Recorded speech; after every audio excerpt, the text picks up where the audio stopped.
Hey D, I'm Bobby Flay. Welcome to my New York City apartment.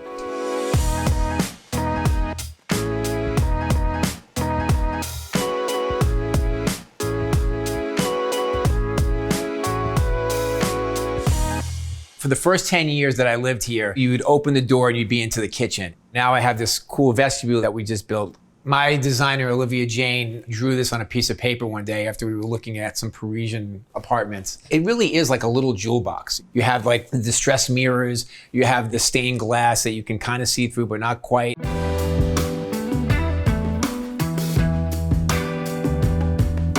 So I've lived here for about a decade. I just renovated the apartment just recently, so it's got a kind of new look. But one of the things I love is the bones of this building. This building's over 100 years old. In its first incarnation, many of the buildings in this neighborhood, including this one, were like tea, coffee, and spice warehouses. And I just love the sort of open air, kind of loft-like feeling. Somebody who cooks in kitchens, we always feel like we're cooking in a submarine. It's nice to come home to some breath.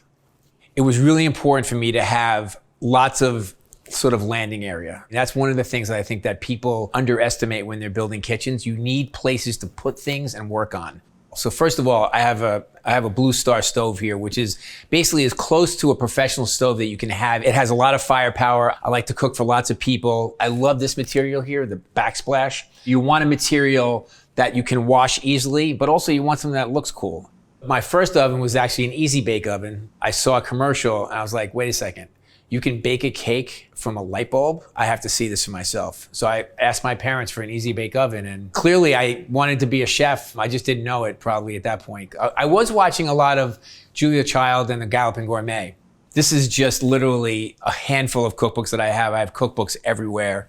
I'm just gonna give you a quick tip. Your spices don't last forever. So if it's been a couple of years, you might wanna replace them because they probably don't taste the way they should. Of course, I have a bunch of different knives. I change my knives from time to time. I love this knife. I just love the design of it. I love the feel of this olive wood on here.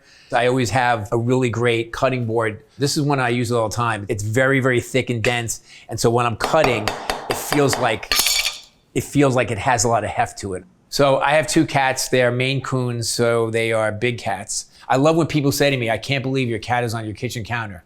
You try to keep a cat off a kitchen counter. When you figure that out, let me know.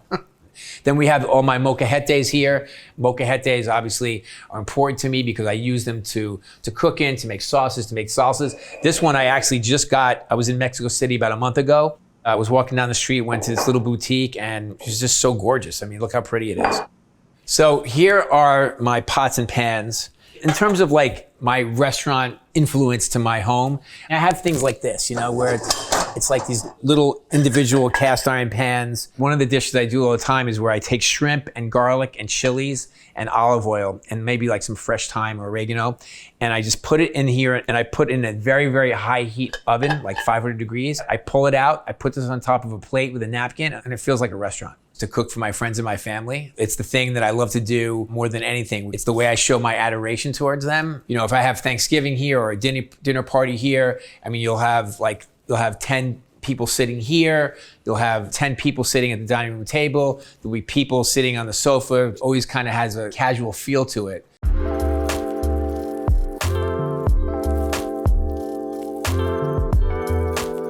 I bought this table when I moved into this apartment over 10 years ago. I just love it. I love kind of the smooth edges of it, but it's not like perfectly cut. So I kind of like that rustic feel to it. I just think it's just so beautiful. I mean, you can see all the grain from the wood. So this chandelier I bought when I moved into this apartment. It's a very famous lighting designer called Ochre. Each one of these individual glass drops kind of reflects the light coming from the bulbs in this really cool way. I had these chairs made 10 years ago, and then just recently I changed the upholstery. I love the design of these chairs. I think they're gorgeous. I almost never cook and plate each dish for people like you would get in a restaurant. I always serve family style. One of the world's great dishes is paella. It's a beautiful dish. You can cook it in one big pan. You can basically feed the world with paella. That's the idea.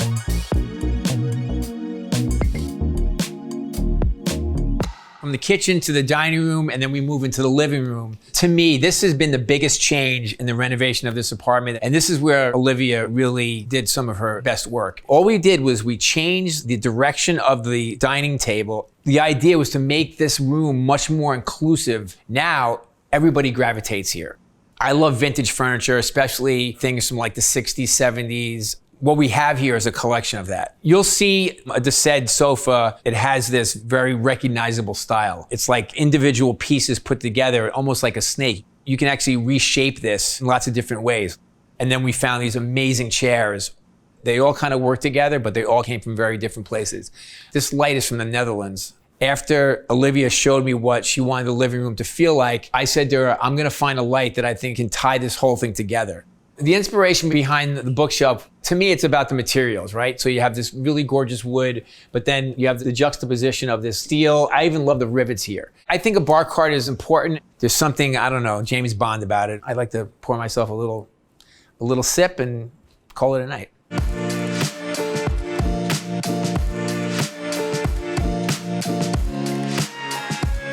This was meant to be a bedroom when I first moved in, but I really didn't need one extra bedroom. So I decided to turn it into kind of like a hangout area, you know, something that's like a little more cozy than my living room.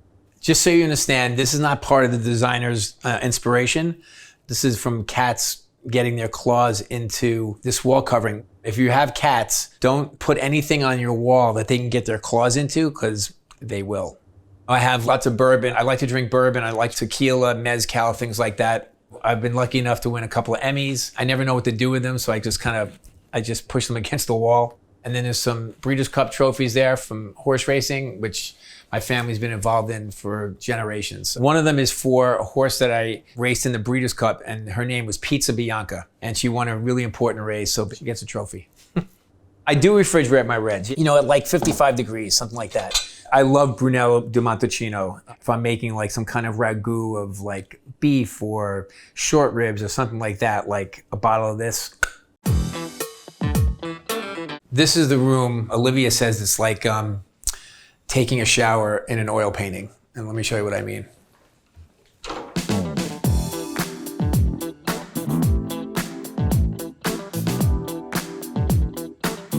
I just love this bathroom. This is busy. There's a lot going on in terms of the pattern of this marble. I find it to be spectacular. The copper on the outside of the tub, you can see it actually has kind of like this bluish green tint to it. It works beautifully.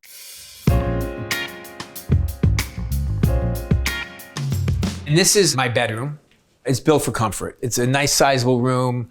I love having this sort of midnight blue sofa at the end of my bed where I can get up and watch the news in the morning, gets my day going.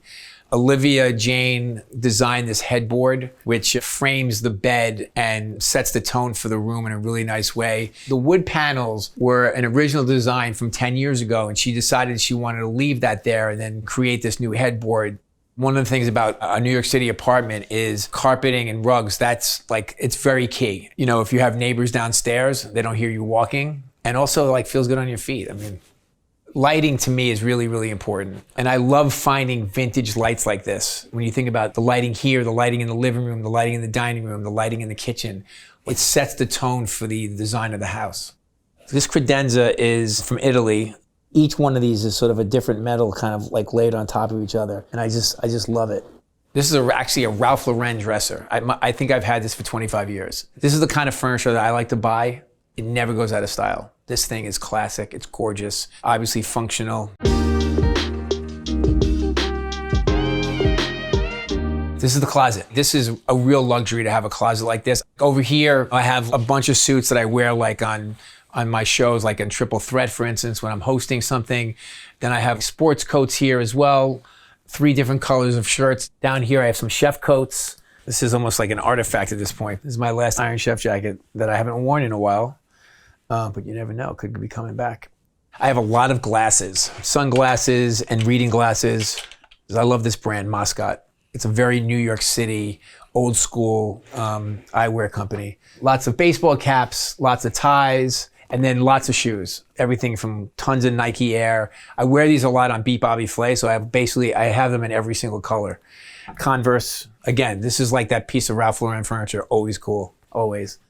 This was a gift from Carson Kressley. Let's call it my ugly Christmas sweater.